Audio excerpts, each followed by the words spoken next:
Rieccoci, primo su Interpares, appuntamento del mercoledì, gruppo TV7, ogni volta ci autopubblicizziamo. Vi ricordo che siamo in diretta sulla pagina Facebook e anche in diretta ovviamente nella trasmissione, sono le 22:45. Dennis, messaggi, altre novità?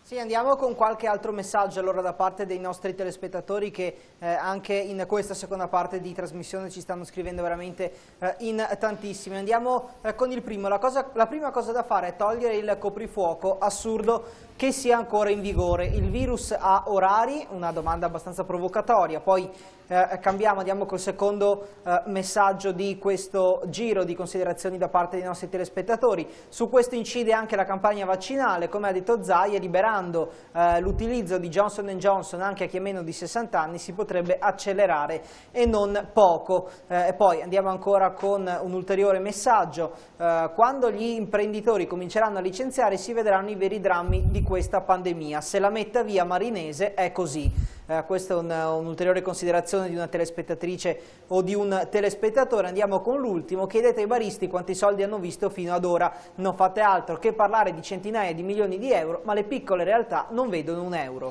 Va bene, allora facciamo vedere come l'Italia userà i soldi del Recovery Fund, perché abbiamo visto quanti ne arriveranno. Vediamo in questa tabella che Dennis la mette in grafica, in video subito, così andiamo a leggere. Se puoi leggerla Dennis, così perché sono distante, così mi aiuti. Sì, allora l'abbiamo titolata appunto il Piano Nazionale di Ripresa e Resilienza Italiano, perché così si chiama, obiettivi e costi, totale dei fondi 221,5 miliardi, divisi tra i 191,5 del Recovery Fund e poi i 30 miliardi del fondo complementare. Ecco, insomma, questo totale di 221 miliardi come sarà investito? 59 miliardi e 3 per rivoluzione verde e transizione ecologica, 19 miliardi e 8 inclusione e coesione, 40 miliardi e 7 digitalizzazione, innovazione, competitività, cultura, 25 miliardi per infrastrutture per una mobilità sostenibile, quasi 31 miliardi per istruzione e ricerca e 15 miliardi e 6 invece per tutto ciò che concerne la salute. Elisabetta Torini, inizio a lei. Saranno spesi così, saranno spesi bene questi soldi, saranno spesi in una maniera che riprenda l'Italia sotto un profilo economico in virtù di come del programma che ha fatto il nostro Presidente del Consiglio, con ovviamente tutti i partiti. Sì, allora intanto c'è da dire che non sono soldi che vengono regalati così in base alle richieste che vengono fatte, ma bisogna presentare delle progettualità nei vari ambiti del nostro vivere sociale. Queste sono quelle che abbiamo presentato come progettualità. Sì, però di fatto bisogna presentare. Questi sono i campi sui quali intervenire, poi di fatto vanno presentati. E la cosa interessante sarà capire come lo Stato con le regioni, con i comuni, che sono i veri soggetti, si coordineranno nella presentazione di queste progettualità e nell'esecuzione, perché comunque dobbiamo pensare che tutto dovrà essere ultimato per il 2026. Perché c'è questo orizzonte temporale. C'è da dire poi che la transizione... Beh, no, scusami, cosa diceva? Marzo 2026. Poi c'è da dire che per quanto riguarda la transizione ecologica e la digitalizzazione, in realtà non sono due ambiti distinti, ma sono delle modalità di intervento che intervengono nei vari ambiti. Mi spiego meglio. Quando parliamo di digitalizzazione, sarà la digitalizzazione nella pubblica amministrazione, la digitalizzazione nella sanità, la digitalizzazione nelle infrastrutture. Quindi sono proprio modalità che cambiano e che vengono applicati ai vari comparti. In virtù di questo, Elisabetta Torini, ovviamente dalla parte un po' che sarebbe da chiarire anche la parte burocratica italiana, c'è che nel 2023 si andrà a rivotare e quindi non si sa cosa succederà sotto un profilo politico italiano. Da questo punto di vista vuol dire che chi spenderà questi soldi, c'è la guerra dei partiti che vorranno essere al potere per spendere questi soldi e ovviamente speriamo trattarli bene per l'Italia questi soldi, oppure tutti assieme cercheranno di spendere per il bene dell'Italia? Perché io ho paura che tra la burocrazia, tra la guerra dei partiti, tra che ci sono tanti soldi, noi non so se questi soldi li spenderemo come dovremmo spenderli. È una mia, capisce che allora, a volte pensare male... che chi ci sarà nel 2023 sarà condizionato da quello che viene deciso adesso. perché quanto viene presentato adesso dal governo Draghi sarà quanto verrà finanziato e nel 2023 sarà una fase dell'esecuzione per arrivare, come dicevo prima, al 2026 con il completamento, il perfezionamento di tutti i processi che noi avremo avviato in ogni campo. Quindi è adesso in realtà che i partiti stanno cercando, e vediamo in qualche maniera, di alzare un po' i toni per poter dire la loro, anche se secondo me Draghi alla fine, con l'autorevolezza che ha e comunque con la necessità che ha di fronte all'Europa, visto l'impegno che si è preso e con la faccia che lui ha speso, di comunque chiudere in base a quelle che lui ritiene le necessità del nostro Paese, le riforme. Sta di fatto che però l'altro elemento a considerare è che comunque Draghi ha bisogno dei voti di tutti. Ecco, Ferrari, mi scusi, Ferrari, metterà a voce capitolo il sindacato su questo progetto di spendere i soldi per fare la ripresa economica in Italia, secondo voi, insomma, metterete anche voi la vostra? Ma noi speriamo di sì, nel senso che questa è un'occasione straordinaria e irripetibile per non solo far ripartire il Paese, ma per avviare un processo di profonda trasformazione da tutti i punti di vista del modello sociale, del modello di sviluppo. Abbiamo delle grandissime sfide epocali che sono quelle della riconversione ecologica, della rivoluzione digitale, della riduzione delle disuguaglianze, della sostenibilità anche sociale. Ed è evidente che il Next Generation è davvero una svolta nell'ambito europeo ed è una grande occasione per il nostro Paese. Quindi per noi si tratta di una sfida che non possiamo in alcun modo perdere o bucare. Ora, da questo punto di vista, io sono d'accordo con quello che diceva prima la dottoressa Venturini. Sicuramente le scelte si fanno oggi. Le scelte si fanno oggi e per i prossimi 6 anni. Ma penso che non solo affidarsi all'autorevolezza del Presidente Draghi, che è indubbia, che è riconosciuta da tutti, penso che serva mobilitare tutto il Paese, penso che serva coinvolgere tutte le forze politiche e aggiungo anche le forze sociali. Devo dire che da questo punto di vista, quantomeno in queste prime settimane, in questi primi mesi, questo coinvolgimento diretto anche delle forze di rappresentanza sociale non si è visto moltissimo.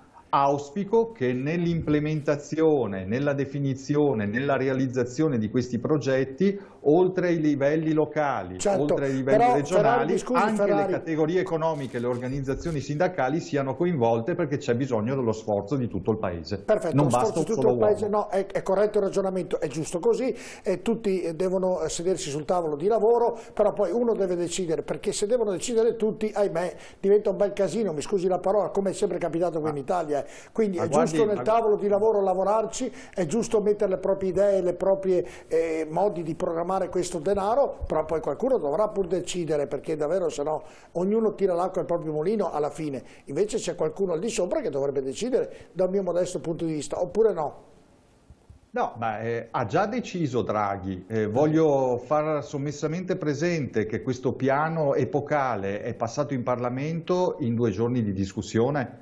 Quindi, voglio dire, il decisionismo è già stato esercitato. Adesso si tratta, nella fase di attuazione, di implementazione, di attivare tutte le forze vive e l'energia di questo Paese. Ma lo dico non perché dobbiamo mettere veti, ma perché serve davvero lo sforzo di tutti quanti. Abbiamo bisogno di ricostruire l'Italia. Certo, verrà rispettato questo programma di Draghi. Il ragionamento mio, la domanda mia a Ferrari è stata posta in modo errato da parte mia. Intendevo dire, è vero che è stato deciso, però verrà poi usato in maniera e nei termini giusti come è stato programmato, oppure gli interessi di tutti sono superiori alla programmazione che è stata fatta oggi? Dipenderà a monte, ma dipenderà anche a valle. Le aziende che vogliono cogliere le opportunità che arrivano al PNR dovranno avere prima di tutto il coraggio, perché qui si parla di coraggio, di rimettersi in discussione e di investire sul futuro, perché ricordiamoci che prima di tutto queste risorse sono un debito che stiamo contraendo grazie al fatto di essere in Europa, grazie al fatto di avere la Germania a fianco, bisogna dirci queste cose, se no non avremmo mai preso queste condizioni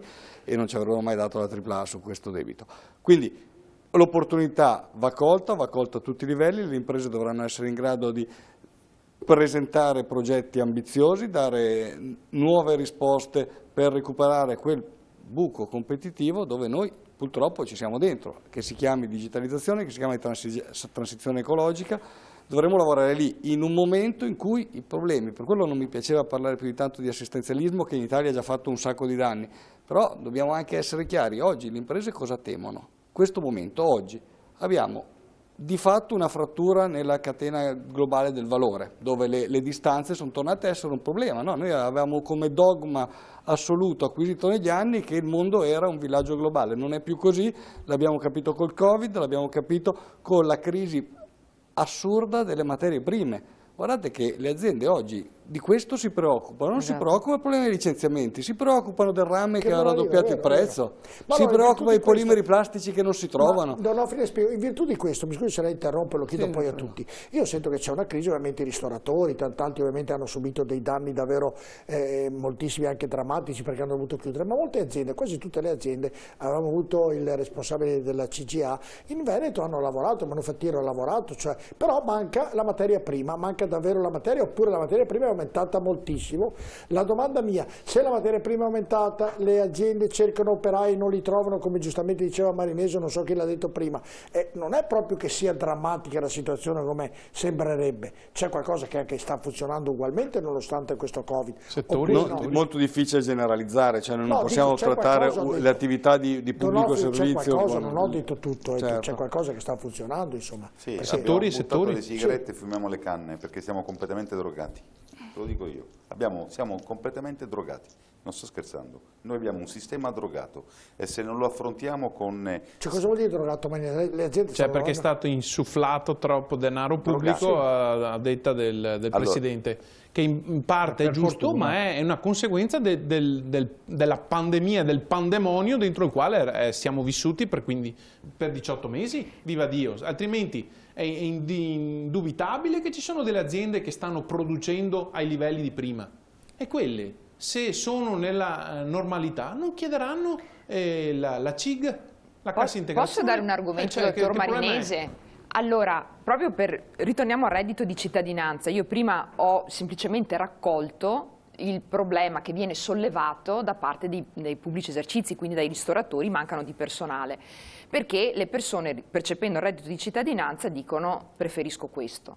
Ma il vero problema, secondo me, non è tanto legato alla percezione del reddito di cittadinanza, quanto al fatto che noi dobbiamo cercare di mettere le persone nelle condizioni anche di essere formate per lavorare. Esempio pratico, sono andata a visitare l'ENAIP di Padova, l'ente formatore, mi dice le imprese ci chiedono 80 operai specializzati, nell'ambito quindi della manifattura, non li riusciamo a trovare. Il problema di fondo è che il rischio che noi assistiamo le nostre aziende, nel senso che noi diamo delle forme di sussidio alle persone, però non le formiamo. Quindi è questa la vera questione e mi ricollego anche ai fondi del Recovery Fund.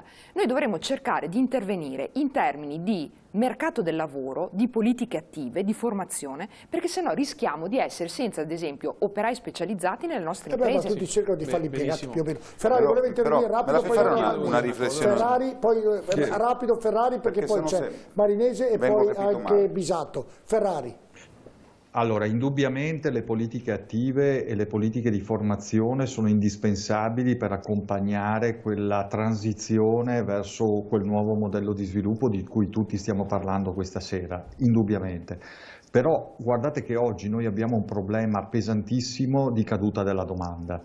E lì tu puoi fare le politiche attive che vuoi, ma quando non hai domanda di beni e servizi in alcuni settori, non in tutti, perché si è detto alcuni sono ripartiti e così via, però la maggior parte, se abbiamo meno 9 punti di PIL, se c'è stata una caduta del 10% del monte ore lavorate, è evidente che c'è un problema anche da quel punto di vista lì. Allora io consegno a voi 4 dati molto veloci. Primo, noi abbiamo una disoccupazione giovanile in Veneto al 20%. Secondo, abbiamo in Veneto 259.000 lavoratrici e lavoratori precari, soprattutto giovani e donne.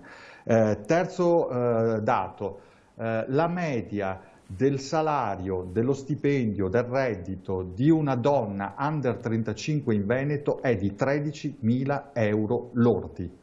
Questo è un punto che fa riflettere. Ultimo dato che do, e questo lo guardo qui proprio in questo momento, la Corte dei Conti, non la CGIL, parla di laureati in fuga dall'Italia, più 41,8% dal 2013. E quindi penso che oltre alla ricerca di lavoro ci sia anche l'esigenza di offrire un lavoro che sia, da un punto di vista salariale, di diritti, di condizioni, di stabilità e di prospettive, all'altezza dei nostri giovani, che non sono fannulloni, ma sono addirittura sovrafformati rispetto alla domanda di lavoro che la nostra struttura produttiva esprime. Bisato Marinese. Bisato. Beh, sulle affermazioni di Ferrari sono perfettamente d'accordo. Io volevo riportare un po' un pezzo di ragionamento anche su una cosa che abbiamo omesso un po' tutti di dire. I soldi ce li daranno se faremo anche delle riforme, altrimenti a metà del percorso ci potranno dire non ti do più nulla. Quindi la riforma del fisco, la riforma della giustizia, la riforma del sistema pubblica amministrazione, dell'amministrazione pubblica, è una cosa non insignificante. Allora su questo i partiti, di fatto tutto l'arco costituzionale, perché tutti sostengono per l'80% direttamente, e Fratelli d'Italia diciamo che è fuori dal governo ma indirettamente sostiene molti delle attività dello stesso, non a parole ma nei fatti. Su questo devono concentrare la propria azione, la propria discussione dialettica nei prossimi mesi, per arrivare a una sintesi. Però guardate che sulla riforma del fisco, ad esempio, ce n'è da fare un capitolo e mezzo che riguarda indirettamente anche gli imprenditori, perché se c'è una riduzione del cuneo fiscale per le imprese, vuol dire che i lavoratori stessi avranno in busta paga più risorse per far ripartire la spesa interna, quindi la domanda interna.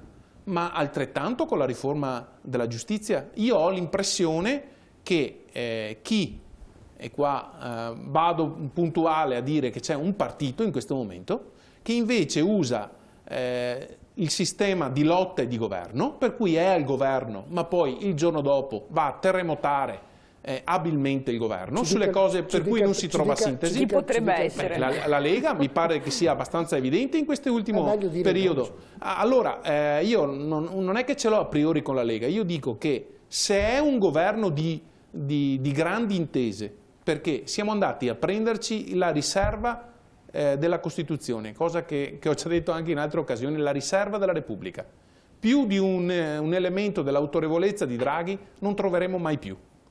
Allora usiamolo nel migliore dei modi, non usiamo, cioè come dire, affidiamoci a questa persona nel migliore dei modi. E la sintesi dialettica porti a trovare la sintesi anche sui provvedimenti, perché se all'inizio dell'anno prossimo, con il voto della nuova Presidenza della Repubblica, la conseguenza diretta è facciamo il nuovo Presidente della Repubblica, andiamo a votare, io penso che metteremo in discussione anche i tanti miliardi che nel frattempo abbiamo richiesto, c'è la programmazione, ma vanno declinati nel breve medio. Quando lei parla Bisato e vede Marinese che si è esposto in avanti, vuol dire che non è d'accordo? No, non è che... Allora, ma mi dirà che sono simpatico, quindi vuol dire che in parte siamo d'accordo. Allora, no, adesso...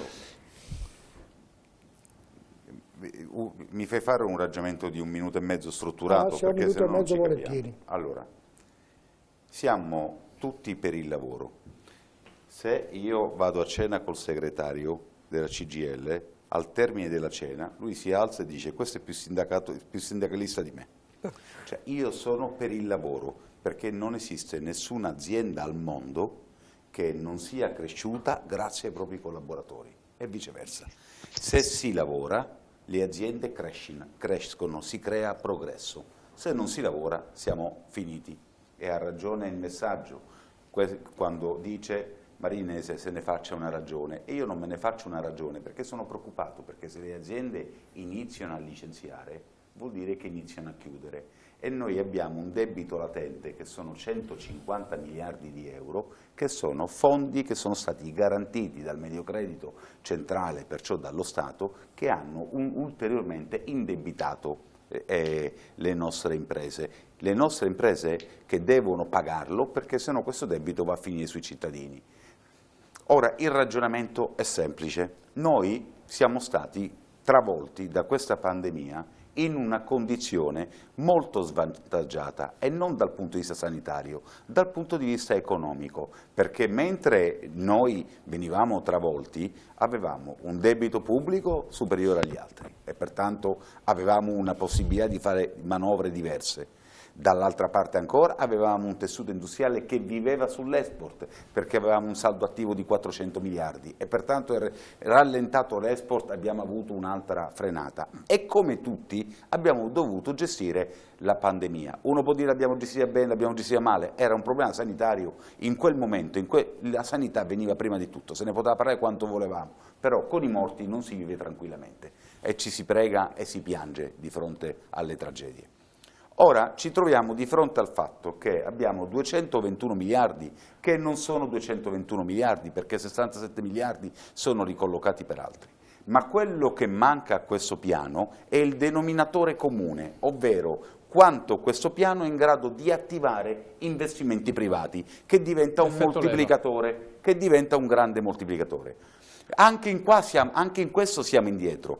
Diventa un moltiplicatore perché la Germania mette 80 miliardi per il reshoring e per riappropriarsi della materia prima e noi la materia prima per gli ambientalisti, per questo e quell'altro non produciamo più, perciò siamo diventati degli assemblatori e dobbiamo tornare a riprodurre la materia prima. Lo si vede quanto siamo legati dalla concorrenza dei costi. La logistica è aumentata. Biden fa il piano Biden per gli Stati Uniti per ricollocarsi anch'esso la materia prima e noi ancora siamo arenati lì. Allora ci vuole un piano che da una parte riformi con le componenti economiche e sociali e perciò che dialoghi il mondo del lavoro, lasciando da parte le spigolosità. Però il segretario se ne fa una ragione, se uno è in cassa integrazione, dato che la paga la cassa integrazione si va a formare, anziché stare a casa a guardarsi la televisione. Ma io non ho nessun problema, sono d'accordo. E allora già ci presentiamo in due da Draghi dicendo siamo d'accordo, la formazione è utilizzato, primo.